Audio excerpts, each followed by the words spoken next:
సద్దుల బతుకమ్మ ఏనాడు 30వ తారీఖు సెప్టెంబర్ నెల 2025 సంవత్సరం మంగళవారం నాడు. కానీ అమావాస్య నుండి 10 రోజులు అవుతున్నది కదా, 10 రాత్రులు అవుతున్నది కదా, ఎట్లా చేయాలి? రాత్రి శబ్దస్య తిథి లక్షణే. పంచమి 2 రోజులు వచ్చినా అది 1 రోజు కిందే లెక్క, ఒకే రోజు 2 తిథులు వచ్చినా అది 2 రోజుల కింద లెక్క. మనకు శాస్త్రం ఎంత క్లియర్గా ఉన్నది. శాస్త్ర మార్గాన్ని మనం అనుసరించాలి. తెలంగాణ విద్వత్సభ కూడా 30వ తారీఖు సెప్టెంబర్ నెల 2025 నాడు అని సిద్ధాంతులందరూ మంగళవారం నాడే జరుపుకోవాలని సిద్ధాంతులందరూ నిర్ణయించారు, పండితులందరూ నిర్ణయించారు.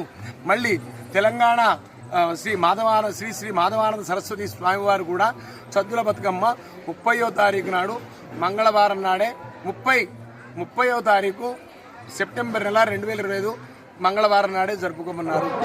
కాబట్టి మనకు శాస్త్రీయంగా ఉంటుంది. అది పెద్దలు ఆచి చెప్పింది మనం వినడం మనకు మంచిది.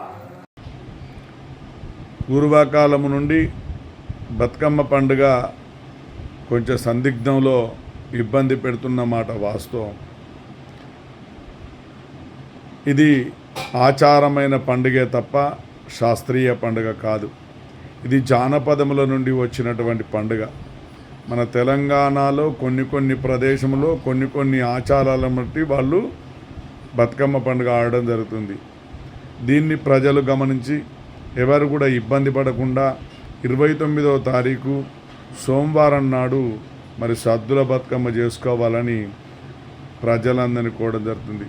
చాలామంది పౌరోహితులు మరి మేము ఎన్నడూ చెప్పాలి, మరి ఒక రోజు చెప్తే మాకు ఇబ్బంది అవుతుంది అని తెలపడం జరిగింది.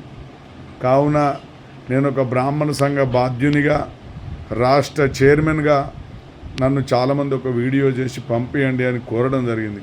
కావున ఆత్మీయ మిత్రులు, ప్రజా బంధువులందరికీ కూడా ఒక విజ్ఞప్తి ఏంటంటే ఇది ఆచారమైన పండుగ తప్ప శాస్త్రీయ పండుగ కాదు. అమ్మవారి నవరాత్రాలు చేసేవారికి బతుకమ్మ పండుగకు దుర్గాష్టమికి సంబంధం లేదు. దాన్ని దృష్టిలో పెట్టుకొని మీరందరూ కూడా 29వ తారీఖు సోమవారం నాడు సద్దుల బతుకమ్మ చేయవలసిందిగా కోరుతున్నాను.